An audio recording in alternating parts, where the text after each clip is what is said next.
Chennai OMR சாலை சோழிங்கநல்லூர் அருகே விடியற் காலை 3 மணி அளவில் 3 வாகனங்கள் விபத்தில் சிக்கியது.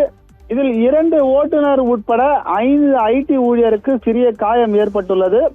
அதாவது சோழிங்கநல்லூரில் இருந்து நாவலூரை நோக்கி சென்று கொண்டிருந்த ஒரு லாரிக்கு முன்பாக ஒரு கார் யூட்டன் எடுப்பதை பார்த்ததும் அந்த லாரி நின்றது.